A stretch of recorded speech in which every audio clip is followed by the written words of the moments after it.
Добро вечер. Голема полициска акција во Прилеп. Извори на Канал 5 велат дека се работи за големи финансиски малверзации и сторен криминал во висина од околу 800.000 евра поврзани со општата болница Прилеп. Од јавното обвинителство велат дека по нивни наредби и насоки постапува управата за финансиска полиција. Се преземаат действија во врска со постапка за наводи против повеќе лица за злоупотреби во работата на Прилепската болница. Действијата се преземаат во моментов, а повеќе детали во текот на утрешниот ден, соопштуваат официјално од обвинителството. Предметот беше отворен во април годинава, кога беа направени притреси на повеќе локации во градот. Според неофицијални информации на локалните медиуми, уапсени се над 20 лица, а меѓу нив се и поранешни директори во болницата и високи функционери на СДСМ. А попладнево во канцелариите на градоначалничката на Скопје Данила Арсовска и во комунална хигиена по налог на обвинителството влегоа инспектори на МВР за економски криминал за да проверат дали има елементи на кривично дело поради несобирањето на сметот во главниот град. Владата на денешната седница ги задолжила и сите надлежни инспекторати да направат вонредни инспекции. Дејан Трајковски. Речи си секој контейнер мини депонија. Состојбата со отпадот во главниот град го вклучи алармот кај скопјани. Стравуваат од ширење на зарази од сметот кој е натрупан на речи си секој чекор во Скопје. Дел од граѓаните велат дека ваква состојба никогаш не е забележана на скопските улици и сведочат дека со денови нема кој да го собере сметот. Бараат типно нешто да се преземе пред да стане опасно по нивното здравје. Вината за тоа како изгледа главниот град ја гледаат и кај градските власти и кај градоначалниците на останатите општини. Па негде као петокот, четвртокот, не знам точно, меѓутоа од тогаш не е собрано. Треба некој да се фати за работа, така? Вака растурено ѓубре има само во последниве денови сега.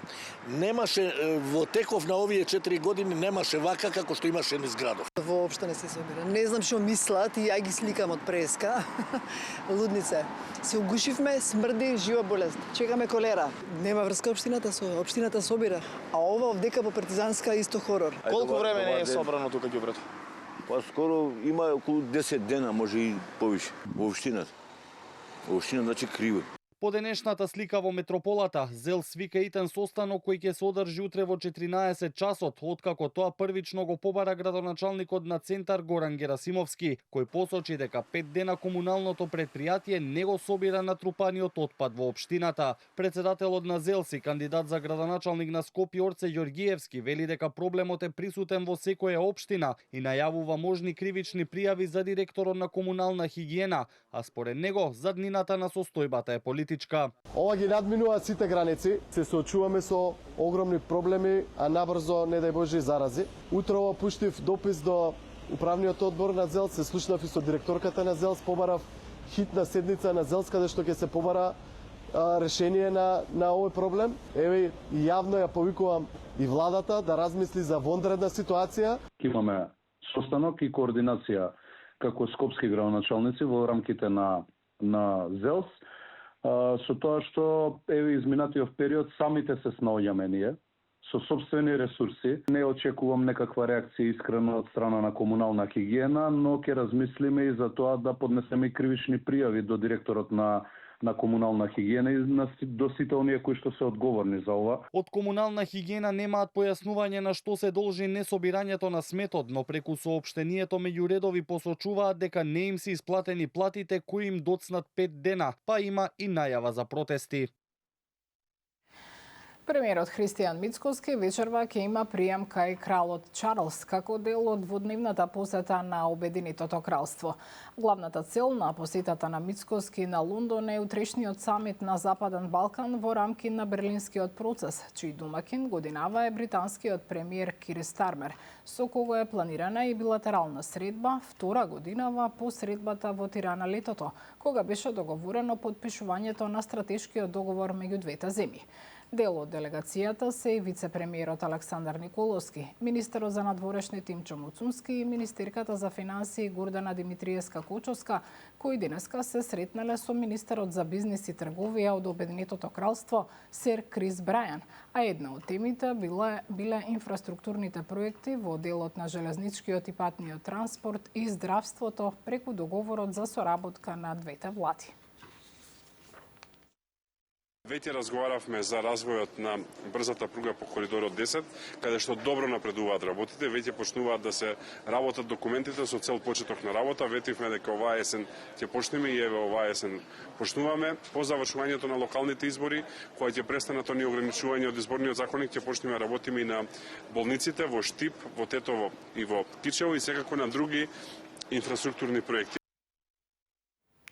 Битола денеска доби прва регионална научна болница, Систина научна болница Промедика офталмологија.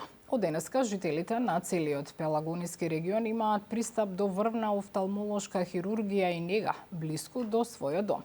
По речиси една деценија успешна работа, диагностичкиот центар Систина офталмологија Битола прераснува во болница, дел од единствената и најголема научна групација во Македонија со 3 болници и 4 диагностички центри.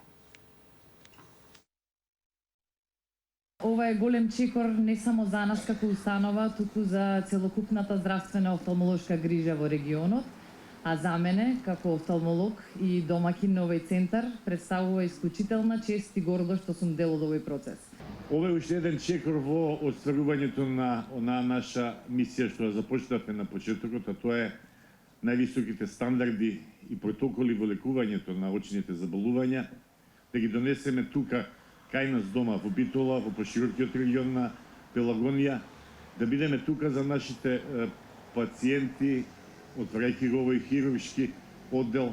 Далечната 2011 или 12 не се сеќавам. Битолските доктори знаат, ги започнав првите операции во државната болница во Битола и еден начин ја донесов факохирургијата во Битола. Еве ме пак сега тука да помогнам, да почнеме, да она што доктор Сандра и Систина го направија со својот природен раст, полека, да дојде и до една болница. Со оваа информација ги завршуваме вечерните вести. Останете со Канал 5 и имајте пријатна вечер.